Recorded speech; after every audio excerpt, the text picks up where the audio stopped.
दोस्तों इमेजिन करके देखिए कि एक रोज़ अचानक खबर आए कि देश के मंदिरों में रखा सोना अब सरकार के कंट्रोल में चला जाएगा। मंदिरों के खजानों को अब नेशनल गोल्ड रिजर्व बनाया जाएगा और बदले में मंदिरों को सिर्फ गोल्ड बॉन्ड्स दिए जाएंगे। तो क्या होगा? क्या देश भर में धार्मिक और राजनीतिक भूचाल आ जाएगा? क्या करोड़ों श्रद्धालुओं की आस्था पर सवाल उठेंगे? दरअसल पिछले कुछ दिनों से सोशल मीडिया पर ठीक इसी तरह के दावे वायरल हो रहे हैं। कोई कह रहा है कि मोदी सरकार मंदिरों का सोना अपने कब्जे में लेने जा रही है, तो कोई कह रहा है कि तिरुपति, पद्मनाभस्वामी और सिद्धिविनायक जैसे बड़े मंदिरों का सोना अब सरकार के इकोनॉमिक इमरजेंसी प्लान का हिस्सा बनेगा। और कुछ वायरल पोस्ट में तो यहाँ तक दावा कर दिया गया है कि मंदिरों की दीवारों, शिखरों और दरवाजों पर चढ़े सोने को भी strategic gold reserve of India घोषित करने की तैयारी हो रही है। बस फिर क्या था? WhatsApp groups, Facebook pages, YouTube channels और एक्स यानी ट्विटर पर हड़कंप मच गया। लोगों ने बिना जांचे परखे पोस्ट शेयर करना शुरू कर दिया। कहीं गुस्सा दिखा, कहीं डर, तो कहीं इसे सरकार बनाम धर्म का नया मुद्दा बनाया जाने लगा। लेकिन अब सबसे बड़ा सवाल यही है कि क्या सच में सरकार मंदिरों का सोना लेना चाहती या फिर ये सिर्फ डर फैलाने वाली एक और वायरल अफवाह है। अब सुनिए पूरा सच। भारत सरकार के प्रेस इंफॉर्मेशन ब्यूरो यानी पीआईबी ने इस वायरल दावों को पूरी तरह से फर्जी और भ्रामक बताया। पीआईबी की आधिकारिक फैक्ट चेक रिपोर्ट में साफ कहा गया है कि मंदिर ट्रस्टों या फिर धार्मिक संस्थानों के सोने के मोनेटाइजेशन की कोई प्लानिंग नहीं है।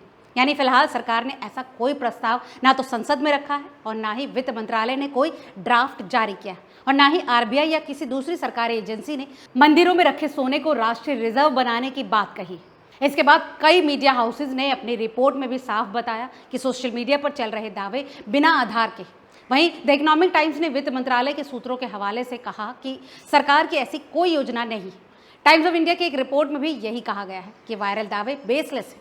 लेकिन दोस्तों अब यहाँ एक बड़ा सवाल उठता है, आखिर मंदिरों के सोने को लेकर इतनी चर्चा होती क्यों है? दरअसल भारत सिर्फ दुनिया का सबसे बड़ा गोल्ड कंज्यूमर ही नहीं, बल्कि भारतीय परिवारों, ट्रस्टों और धर्म संस्थानों के पास दुनिया के सबसे बड़े निजी गोल्ड रिजर्व्स भी माने जाते हैं। वर्ल्ड गोल्ड काउंसिल की माने तो भारतीय घरों और संस्थानों के पास लगभग 25,000 टन से ज़्यादा का सोना होने का अनुमान है।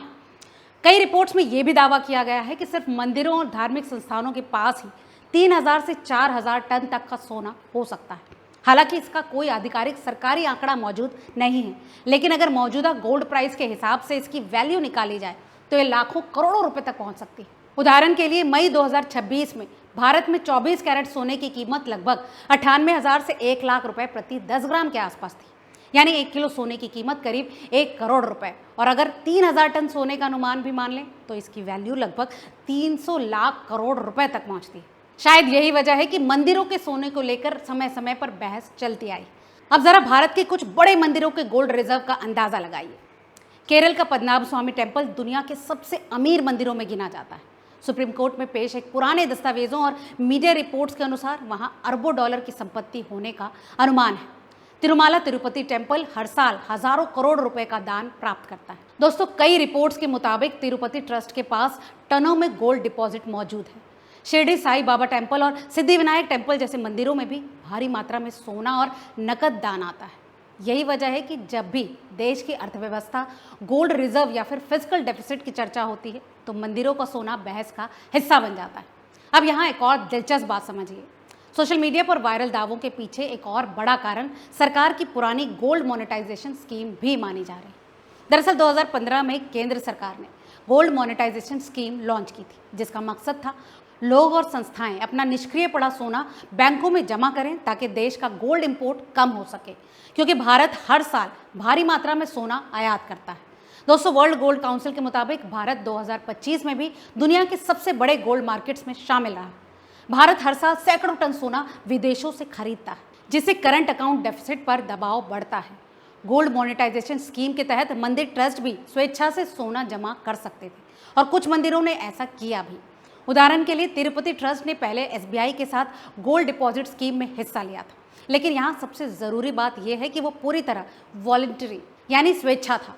सरकार ने किसी भी मंदिर से जबरन सोना नहीं लिया। यही पुरानी योजनाएं और पुराने बयान अब सोशल मीडिया पर नए दावों के साथ मिलाकर वायरल किए जा रहे हैं और लोग भ्रमित हो रहे हैं कि शायद सरकार अब कोई बड़ा कदम उठाने वाली है। लेकिन दोस्तों अभी तक सरकार ने साफ कहा है कि ऐसा कुछ नहीं हो रहा। दोस्तों अब यहाँ एक राजनीतिक एंगल भी समझना जरूरी है। भारत में धर्म और मंदिरों का मुद्दा बेहद संवेदनशील माना जाता है। ऐसे में मंदिरों के सोने को लेकर कोई भी अफवाह बहुत तेजी से वायरल होती है, क्योंकि लोगों को लगता है कि उनकी धार्मिक आस्था पर असर पड़ सकता है। और शायद यही वजह है कि इस मुद्दे ने भी सोशल मीडिया पर इतनी तेजी से आग पकड़ी। लेकिन इस पूरी बहस के बीच एक और बड़ा सवाल है, अगर आज ये सिर्फ अफवाह है तो क्या भविष्य में कभी सरकार सच में टेम्पल गोल्ड मोनेटाइजेशन जैसा कोई बड़ा आर्थिक कदम उठा सकती है? क्या देश की अर्थव्यवस्था, बढ़ते गोल्ड इंपोर्ट और फिस्कल प्रेशर के बीच मंदिरों के सोने पर एक बार फिर से बहस छिड़ सकती है? और अगर ऐसा हुआ तो क्या भारत में एक नया राजनीतिक और धार्मिक तूफान खड़ा होगा? बस यही से शुरू होता है इस वीडियो का खास हिस्सा। इसमें हम समझेंगे कि आखिर ये अफवाह फैली कैसे, सोशल मीडिया पर इसे किस तरह से एम्पलीफाई किया गया और क्यों गोल्ड, टेम्पल और पॉलिटिक्स का एक कॉम्बिनेशन इतना विस्फोटक माना जाता है। अब सबसे बड़ा सवाल यही है कि आखिर मंदिरों का सोना सरकार ले जाएगी जैसी खबर अचानक इतनी तेजी से वायरल कैसे हो गई और लोग इस पर इतनी जल्दी भरोसा क्यों करने लगे? दोस्तों, इसका जवाब सिर्फ एक वायरल पोस्ट में नहीं छुपा है, बल्कि इसके पीछे भारत की अर्थव्यवस्था, गोल्ड मार्केट, राजनीति, सोशल मीडिया और लोगों की धार्मिक भावनाओं का एक ऐसा मिक्सचर छुपा है जिसने इस अफवाह को आग की तरह फैला दिया। दरअसल पिछले कुछ महीनों में भारत में सोने की कीमतों ने रिकॉर्ड लेवल छुए। मई 2026 में कई शहरों में 24 कैरेट सोना 98,000 से 1 लाख रुपए प्रति 10 ग्राम के करीब पहुंच गया। यानी सिर्फ 1 किलो सोने की कीमत लगभग 1 करोड़ रुपए के आसपास। और यही वजह है कि गोल्ड एक बार फिर से चर्चा के केंद्र में आ गया। वैश्विक तनाव, अमेरिका चीन ट्रेड टेंशन, मध्य पूर्व में अस्थिरता, डॉलर इंडेक्स में उतार चढ़ाव और दुनिया भर के सेंट्रल बैंक्स की खरीदारी ने गोल्ड को एक बार फिर से सेफ हेवन एसेट बना दिया। दोस्तों, वर्ल्ड गोल्ड काउंसिल की रिपोर्ट्स के मुताबिक 2025 और 2026 में कई देशों के केंद्रीय बैंकों ने लगातार गोल्ड बाइंग बढ़ाई, क्योंकि दुनिया में जियोपॉलिटिकल रिस्क बढ़ रहा है। और जब दुनिया डरती है तो निवेशक गोल्ड खरीदते हैं, और जब गोल्ड महंगा होता है तो गोल्ड से जुड़ी हर खबर वायरल होने लगती है। अब इसी माहौल में सोशल मीडिया पर कुछ पोस्ट वायरल हुई जिनमें दावा किया गया कि भारत सरकार मंदिरों में रखा सोना अपने स्ट्रेटेजिक रिजर्व में शामिल करने की तैयारी कर रही है। कुछ पोस्ट में रिजर्व बैंक ऑफ इंडिया का नाम भी जोड़ा गया। कुछ में कहा गया कि मंदिरों को गोल्ड बॉन्ड्स देकर असली सोना सरकार अपने पास रखेगी।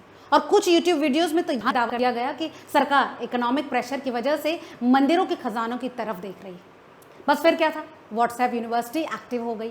बिना किसी ऑफिशियल कंफर्मेशन के हजारों पोस्ट शेयर होने लगी और देखते ही देखते ये मुद्दा फैक्ट की तरह पेश किया जाने लगा। लेकिन दोस्तों, अब यहाँ सबसे ज़रूरी बात समझिए, इस अफवाह की जड़ सिर्फ सोशल मीडिया नहीं, बल्कि इसके पीछे भारत सरकार की पुरानी गोल्ड मोनेटाइजेशन स्कीम यानी जीएमएस का इतिहास भी जुड़ा है। दरअसल साल 2015 में केंद्र सरकार ने गोल्ड मोनेटाइजेशन स्कीम लॉन्च की थी, जिसका मकसद था कि लोगों, संस्थानों और मंदिरों के पास पड़ा निष्क्रिय सोना बैंकिंग सिस्टम में आ जाए, ताकि भारत को विदेशों से कम गोल्ड इंपोर्ट करना पड़े। भारत दुनिया के सबसे बड़े गोल्ड इंपोर्टिंग देशों में से एक है। हर साल भारत सैकड़ों टन सोना विदेशों से खरीदता है, जिससे करंट अकाउंट डेफिसिट बढ़ता है और डॉलर बाहर जाता है। इसी समस्या को कम करने के लिए सरकार ने लोगों को अपना गोल्ड बैंकों में जमा करने पर ब्याज देने की स्कीम शुरू की थी। Reserve bank of India gold monetisation scheme पर भी इसकी पूरी जानकारी दी गई है। दोस्तों, इस स्कीम के तहत मंदिर ट्रस्ट भी स्वेच्छा से गोल्ड डिपॉजिट कर सकते थे और कुछ बड़े मंदिरों ने ऐसा किया भी था। उदाहरण के लिए तिरुमाला तिरुपति टेम्पल ने पहले एसबीआई की गोल्ड डिपॉजिट स्कीम में हिस्सा लिया था। कई मीडिया रिपोर्ट्स की माने तो मंदिर ट्रस्टों ने बैंक डिपॉजिट के रूप में टनों गोल्ड रखा था, जिससे ब्याज की इनकम होती थी। लेकिन यहाँ फर्क समझना बेहद जरूरी है। वो पूरी तरह से वॉलंटरी था, यानी स्वेच्छा प्रक्रिया थी। सरकार ने किसी मंदिर से जबरन सोना नहीं लिया था। लेकिन सोशल मीडिया पर लोगों ने पुराने गोल्ड मोनेटाइजेशन स्कीम के डॉक्यूमेंट्स, पुराने इंटरव्यूज और आधी अधूरी खबरों को अब नए दावों के साथ जोड़कर ऐसा माहौल बना दिया मानो सरकार अब मंदिरों का गोल्ड अपने कब्जे में लेना चाह रही। यही वजह है कि अब पीआईबी यानी प्रेस इंफॉर्मेशन ब्यूरो को आधिकारिक फैक्ट चेक जारी करना पड़ा। पीआईबी ऑफिशियल क्लैरिफिकेशन में साफ कहा गया है कि टेम्पल गोल्ड मोनेटाइजेशन को लेकर वायरल दावे पूरी तरह से झूठे और भ्रामक हैं। इसके बाद एबीपी लाइव फैक्ट चेक ने भी विस्तार में बताया कि सोशल मीडिया पर फैलाए जा रहे सारे दावे आधारहीन हैं।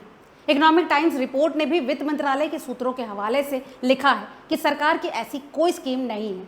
वहीं टाइम्स ऑफ इंडिया रिपोर्ट में भी कहा गया है कि वायरल खबरें बेसलेस हैं और लोगों से फेक न्यूज़ पर भरोसा न करने की अपील की गई थी। लेकिन दोस्तों, यहाँ एक और बड़ा सवाल उठता है, आखिर लोग इतनी जल्दी डर क्यों गए? इसका जवाब भारत की धार्मिक और राजनीतिक संवेदनशीलता में छुपा है। भारत में मंदिर सिर्फ पूजा की जगह नहीं, बल्कि करोड़ों लोगों की आस्था, पहचान और भावनाओं का केंद्र है। जब भी मंदिरों की संपत्ति, दान या फिर गोल्ड का मुद्दा उठता है, लोग इसे सिर्फ आर्थिक नहीं बल्कि धार्मिक नजरिए से भी देखने लगते हैं। ऊपर से भारत के कई मंदिरों में भारी मात्रा में गोल्ड और प्रॉपर्टी की खबरें पहले भी सुर्खियों में रह चुकी। मसलन पद्मनाभ स्वामी टेम्पल के तहखाने में मिले खजाने ने पूरी दुनिया का ध्यान अपनी तरफ खींचा था। कई रिपोर्ट्स में इसकी वैल्यू अरबों डॉलर तक बताई गई। शिरडी साई बाबा टेम्पल, सिद्धि विनायक टेम्पल और तिरुपति जैसे मंदिरों में हर साल करोड़ों रुपए का दान आता है। ऐसे में जब भी सोशल मीडिया पर सरकार मंदिरों का सोना लेगी जैसी पोस्ट आती, लोगों को लगता है कि शायद सरकार आर्थिक दबाव में है और कोई बड़ा कदम उठाने वाली है। कुछ लोगों ने इसे फिस्कल क्राइसिस से जोड़ दिया और कुछ ने गोल्ड इंपोर्ट बिल से और कुछ ने तो इसे आस्था बनाम अर्थव्यवस्था का मुद्दा बना दिया। लेकिन हकीकत यही थी कि अभी तक तो ऐसा कोई आधिकारिक प्रस्ताव मौजूद नहीं है। अब यहाँ एक और खतरनाक ट्रेंड समझिए, फेक न्यूज़ का नया इकोसिस्टम। दोस्तों, आज सोशल मीडिया एल्गोरिदम ऐसी खबरों को ज़्यादा वायरल करते हैं जिनमें डर, गुस्सा या फिर कोई विवाद हो। सरकार मंदिरों का सोना ले लेगी जैसी लाइनें लोगों को भावनात्मक रूप से झकझोरती और इसीलिए लोग फैक्ट चेक करने से पहले इसे शेयर कर देते हैं। यही वजह है कि पीआईबी फैक्ट चेक यूनिट को लगातार अब ऐसे वायरल दावों का खंडन करना पड़ता है।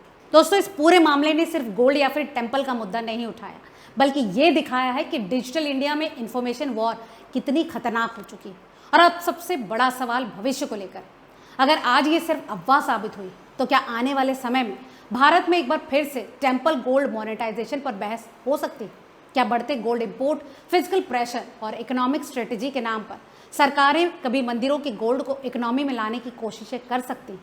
और अगर ऐसा हुआ तो क्या भारत में नया राजनीतिक और धार्मिक तूफान खड़ा होगा?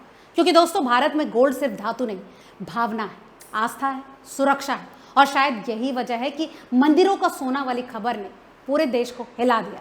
इस बारे में आपको क्या लगता है? हमें कमेंट करके ज़रूर बताएं। आज के इस एनालिसिस में फिलहाल इतना ही।